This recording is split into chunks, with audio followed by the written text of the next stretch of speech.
Guys, ऐसे sentences आप daily life में यूज करते हो, जैसे आपके कहने पर वह गई, आपके कहने पर उसने मुझे पीटा, उसके कहने पर मैंने कार खरीदा, आपके कहने पर वह सच बता रही है, आपके कहने पर मैं यहाँ आया हूँ। गाइज, जब इस टाइप की सिचुएशन आ जाए तब आप इसे इंग्लिश में कैसे बोलोगे, तो देख लेते हैं सबसे पहले इसका स्ट्रक्चर। सबसे पहले आपको लगाना है सेंटेंस। अब गई जैसा आपका सेंटेंस होगा उस टाइप से आप ट्रांसलेट करोगे। प्लस आपको यूज करना है ऑन। इसके बाद दोस्तों जैसे आप कहते हो कि आपके कहने पे, तो आप यूज करोगे योर बिहेस्ट। जैसे उसके कहने पे, तो यहाँ पे हो जाएगा हिज बिहेस्ट और हर बिहेस्ट। इसी तरह से आपको यहाँ पे यूज करना है। ये हो गया गाइज आपका स्ट्रक्चर। तो समझते हैं एग्जाम्पल से। आपके कहने पर वह गई, तो सबसे पहले गाइज अकॉर्डिंग टू रूल आपको यूज करना है सेंटेंस। सेंटेंस है वह गई, तो आपको देखना है कि ये सेंटेंस है कैसा। ये सेंटेंस है गाइज आपका पास्ट इंडेफिनिट का, और पास्ट इंडेफिनिट का रूल होता है सब्जेक्ट प्लस वर्ब की second form and then object. तो वह गई, इसका इंग्लिश बनेगा शी वेंट। इसके बाद दोस्तों आपका रूल कहता है कि आप यूज करो ऑन। किसके कहने पे? आपके कहने पे। It means your behest. तो आपका कंप्लीट सेंटेंस हो गया दोस्तों, she went on your behest. It means आपके कहने पे वह गई। अगला एग्जाम्पल है, आपके कहने पर उसने मुझे पीटा। तो सबसे पहले यूज करना है सेंटेंस। सेंटेंस है उसने मुझे पीटा, तो इसका इंग्लिश बनेगा ही बीट मी। इसके बाद यूज करना है ऑन। किसके कहने पे? आपके कहने पे। It means your behest.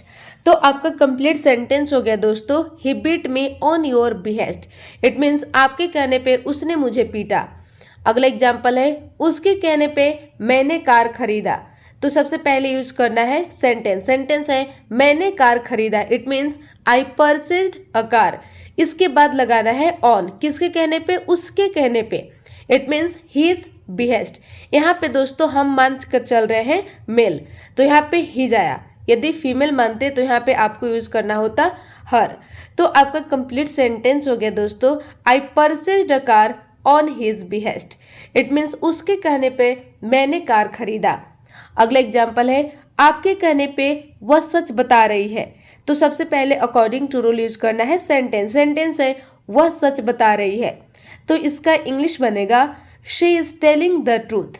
इसके बाद लगाना है दोस्तों ऑन। किसके कहने पे? आपके कहने पे। It means your behest.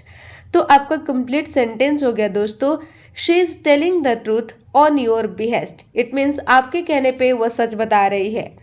अगला एग्जाम्पल है, आपके कहने पे मैं यहाँ आया हूँ। तो सबसे पहले यूज करना है सेंटेंस। सेंटेंस है मैं यहाँ आया हूँ, तो इसका इंग्लिश बनेगा आई हैव कम हियर। इसके बाद यूज करना है ऑन। आपके कहने पर। It means your behest. तो आपका कंप्लीट सेंटेंस हो गया दोस्तों, I have come here on your behest. It means आपके कहने पे मैं यहाँ आया हूँ। अगला एग्जाम्पल है, अपने दोस्त के कहने पे मैं बाजार गया। गाइज, इसका आंसर आपको कमेंट सेक्शन में बताना है। गाइज, ऐसे सेंटेंसेस भी आप डेली लाइफ में यूज करते हो, जैसे अगर ऐसे ही चलता रहा तो वह आपसे बात नहीं करेगी। अगर ऐसा ही चलता रहा तो वह यहाँ नहीं आएगा। अगर ऐसा ही चलता रहा तो मैं इस काम को नहीं करूँगा। अगर ऐसा ही चलता रहा तो वह घर छोड़ देगा। अगर ऐसा ही चलता रहा तो आप एक दिन पिट जाओगे। गाइज, जब इस टाइप की सिचुएशन आ जाए तब आप इसे इंग्लिश में कैसे बोलोगे, तो देख लेते हैं सबसे पहले इसका रूल। सबसे पहले आपको यूज करना है इफ दिस गोज ऑन। इसका मतलब है अगर ऐसे ही चलता रहा तो। इसके बाद लगाना है सेंटेंस। अब गई सेंटेंस आपका जैसा होगा उस टाइप से आप ट्रांसलेट करोगे। क्लियर? तो देखते हैं एग्जाम्पल से। अगर ऐसा ही चलता रहा तो वह आपसे बात नहीं करेगी। तो सबसे पहले आपका रूल कहता है कि आप यूज करो इफ दिस गोज ऑन। इसके बाद लगाना है सेंटेंस। सेंटेंस है वह आपसे बात नहीं करेगी। तो सबसे पहले दोस्तों आपको देखना है कि आपका सेंटेंस है कैसा। तो ये सेंटेंस है दोस्तों आपका फ्यूचर इंडेफिनिट का, वो भी नेगेटिव है सेंटेंस। तो नेगेटिव का रूल हो जाता है subject plus will not plus verb की first form and then object. तो वह आपसे बात नहीं करेगी, तो इसका इंग्लिश बनेगा she will not talk to you. तो आपका कंप्लीट सेंटेंस हो गया दोस्तों, if this goes on she will not talk to you. It means अगर ऐसे ही चलता रहा तो वह आपसे बात नहीं करेगी। अगला एग्जाम्पल है, अगर ऐसे ही चलता रहा तो वह यहाँ नहीं आएगा।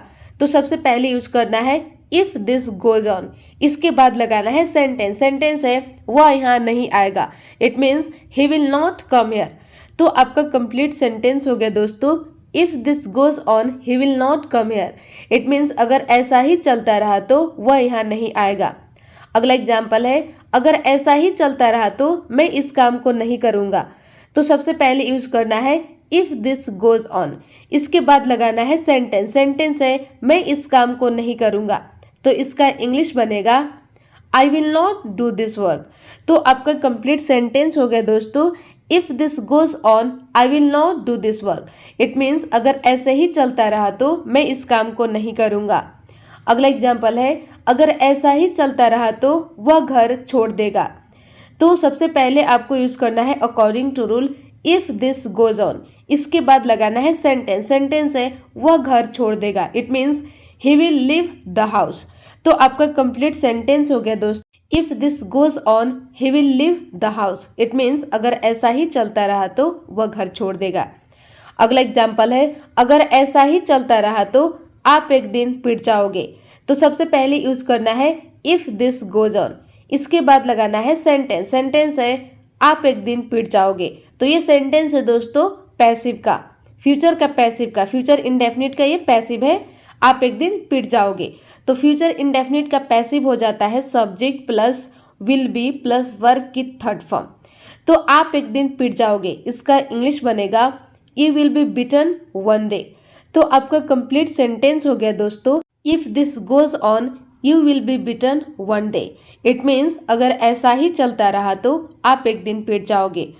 अगला एग्जाम्पल है, अगर ऐसा ही चलता रहा तो मैं उससे बात तक नहीं करूँगी। गाइज इसका आंसर आपको कमेंट सेक्शन में बनाना है। तो बस गाइज आज के लिए इतना ही, मिलती हूँ नेक्स्ट वीडियो में। आई होप आपको ये वीडियो पसंद आया होगा, तो आप कमेंट सेक्शन में अपना फीडबैक जरूर दें। Thank you.